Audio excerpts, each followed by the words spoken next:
بسم اللہ الرحمن الرحیم صلی اللہ علیہ وآلہ وسلم۔ ناظرین محترم، حضور نبی کریم صلی اللہ علیہ وآلہ وسلم کا ارشاد مبارک ہے، جس نے میرے اہل بیت کو ایذا پہنچائی اس پر اللہ تعالیٰ کا سخت عذاب ہوگا۔ ناظرین محترم، آج میں آپ کے سامنے جس عظیم شخصیت کا ذکر کرنے جا رہی ہوں وہ حضرت علی المرتضیٰ کرم اللہ وجہہ کے پڑ پوتے، جن کو اس قدر بہیمانہ شہید کیا گیا کہ تاریخ میں اس کی مثال نہیں ملتی۔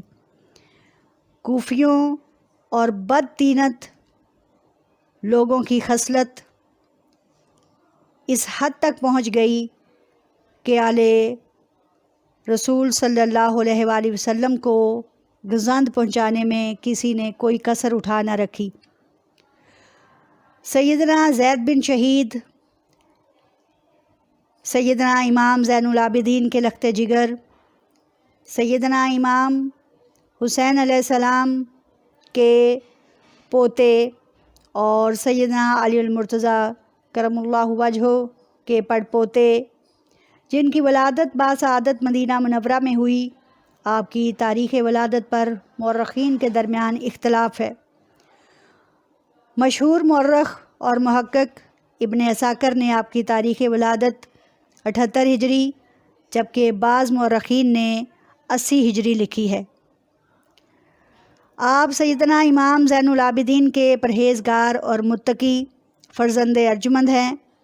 آپ شہید، حلیف قرآن، عالم آل محمد، فقیہ اہل بیت کے شہرا افاق القابات سے مزین ہوئے۔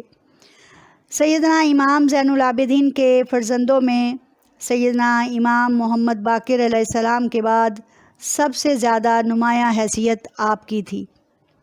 آپ علیہ السلام اس قدر خوبصورت، بلند قامت، حسین و جمیل، آنکھیں بڑی اور سیاہ جبکہ ابرو کشادہ تھے، جس سے آپ کے تابناک حسن کا واضح جمال ظاہر ہوتا تھا۔ آپ پروقار شخصیت کے حامل تھے اور بچپن میں ہی بہت زیادہ ذہین اور لائق تھے۔ امام زین العابدین مولا علی کرم اللہ وجہہ کا سارا گھر ہی وہ گھر ہے کہ اس گھر کا ایک ایک بچہ جہاں پیدا ہوا شیر خدا معلوم ہوتا ہے۔ سیدنا زید علیہ السلام نے اپنے والد گرامی سیدنا امام زین العابدین اور اپنے بھائی سیدنا امام محمد باقر علیہ السلام کے زیر سایہ علوم و معارف کی منازل طے کی۔ صرف 13 سال کی عمر میں قرآنی علوم میں دسترس حاصل کر لی اور حلیف قرآن کا لقب حاصل کیا۔ آپ نے مولا علی مشکل کشا شیر خدا کی پڑ پوتی سیدہ ریتا سلام اللہ علیہا دختر سیدنا ابو ہاشم عبداللہ سے نکاح کیا۔ آپ زہد و تقوی، شجاعت، دینداری اور شرافت کے اعتبار سے اہل بیت میں سے ایک عظیم شخصیت تھے۔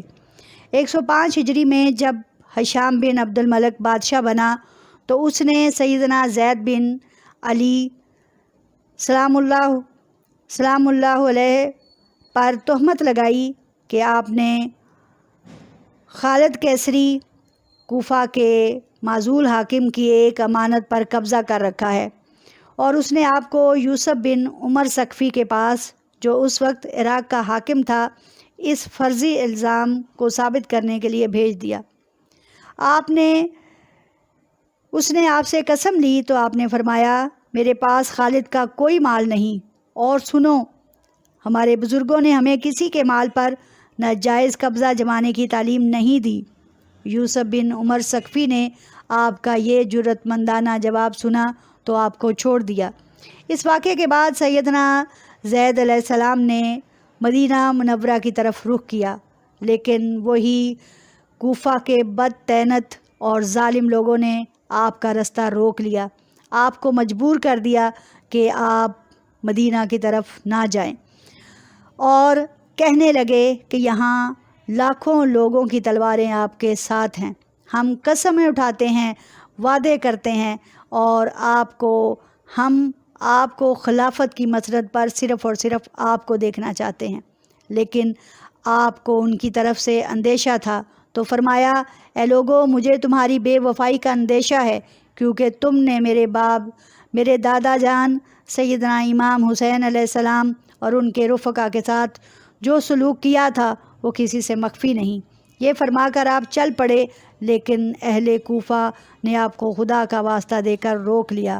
یوں لوگ جوک در جوک آپ کے ہاتھ پر بیعت کرنے لگے، یہاں تک کہ صرف کوفہ کے لوگوں کی تعداد 15,000 سے تجاوز کر گئی۔